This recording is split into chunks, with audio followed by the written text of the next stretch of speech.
The $10 million ceiling. For some, you're not even thinking about $10 million yet, and this broadcast may not be for you, but if you're forward thinking, then it absolutely is, because the $10 million ceiling is best for the companies that are at 5. So you avoid it. We're going to talk about the $10 million ceiling and how to break the mother right after this intro. The Blunt on Business podcast is brought to you by... You're ready to hire a sales rep. Now what? EdgeGTM.ai Sales Ops gives you everything. A sales department manual, a live dashboard, comp plan mapping, deal review scoring, rep activity guide, and weekly coaching from your own AI sales ops consultant. 1 intake, 5 outputs, 1 week.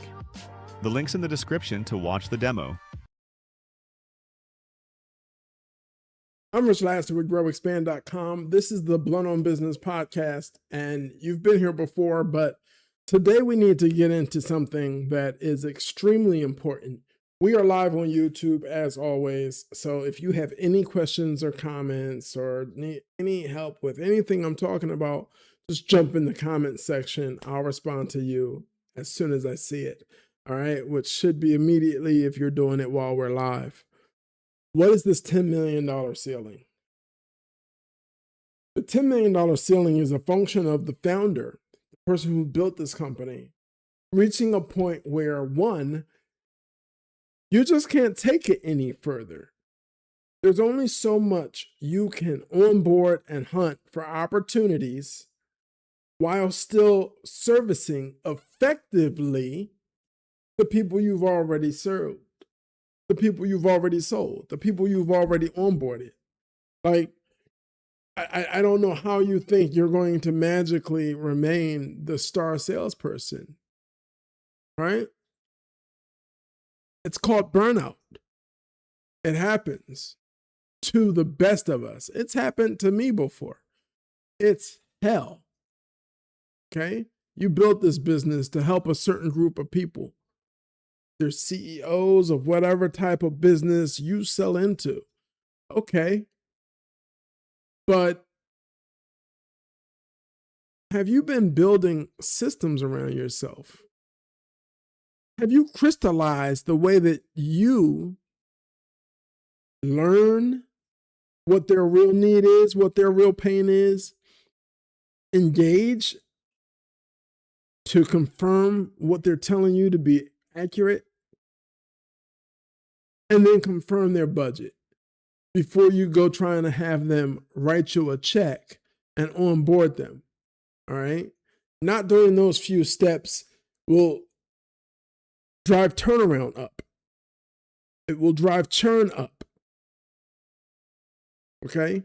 You don't want churn. You can't afford churn if you're not at the $10 million revenue mark. You simply can't. It's important that you focus on being you and doing the best that you can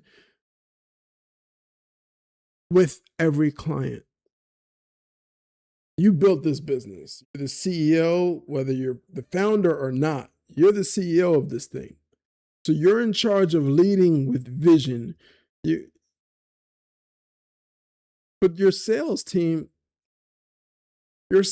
closes deals inconsistently. It's like throwing freaking spaghetti at the wall. And that's not working.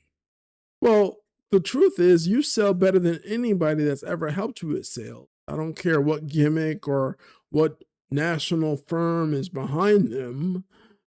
You sell better than any of them because you've never been honest with yourself and with your company about how it is you approach every new relationship.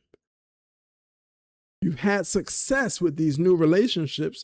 That's how you got to the $10 million mark. But you can't get any higher. You're hitting your head on a ceiling that you didn't even see. So the way we fix that is we crystallize your approach to every new relationship for your business. Crystallize your approach. Okay. I want to know what questions you ask them, what you notice based on their responses. All of these things should be captured in your CRM, right? We can build that for you here at Grow Expand if need be. All right.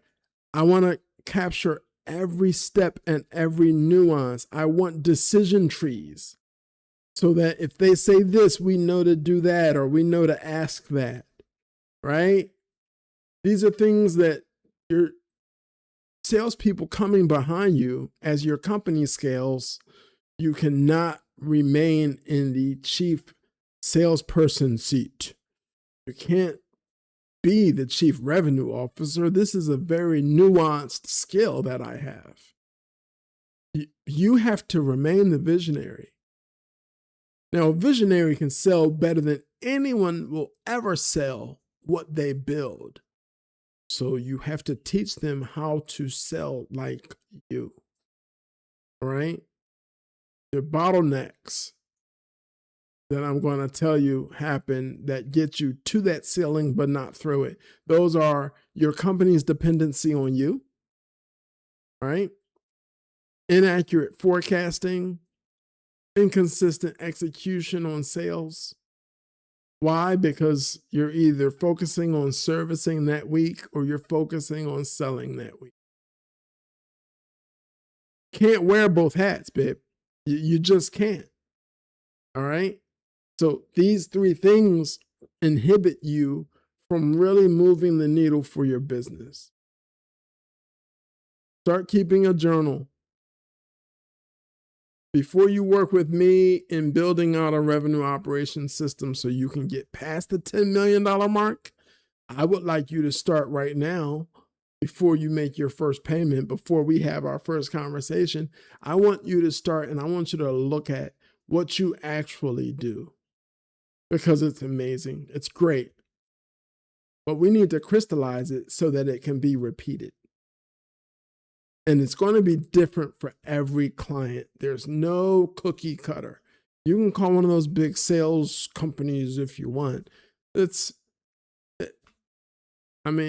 you think you're cookie dough and you want to come out a star or a Santa Claus, do that. I approach everyone a little bit more bespoke. Your specific measurements, the truth, the gems, the lessons, the learnings, the understandings of what you do and how is the most important thing to me. Because when I really learn you, and when I learn why you love what you do and why you and your ideal client profile have a magical connection and relationship, I can bridge that gap better than anyone, right? That's what you want to get past that $10 million mark. Your revenue operations system literally simply needs to function as a bridge between the revenue you want and the people you want to serve. That's the supply chain that matters most. How are we effectively serving the needs of those people who we serve best? Because if you serve a group of people better than anyone else, you're clearly differentiated, and why they would pay you month after month for your help is clearly defined. We don't need to guess. We don't need to ramble on here. The $10 million ceiling is a function of you in the C-suite crystallizing what works,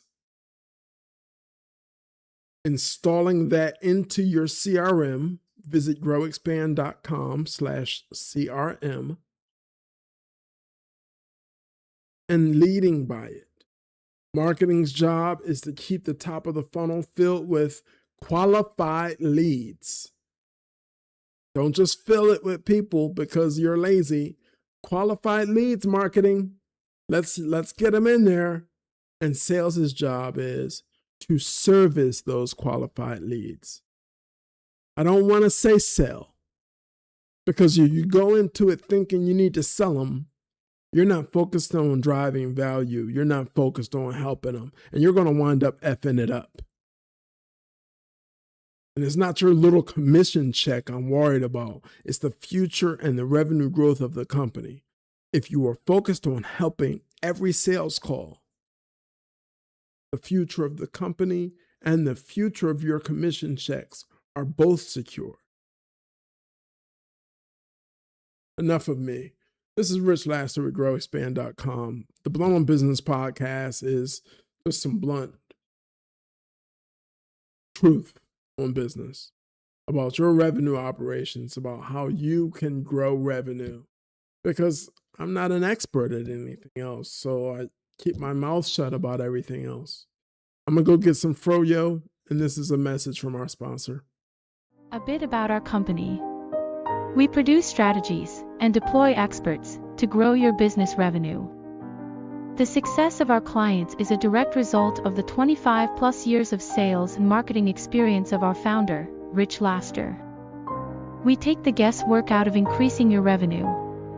Our reputation is built on results, not another roll of the dice with your marketing budget. Visit growexpand.com to learn how.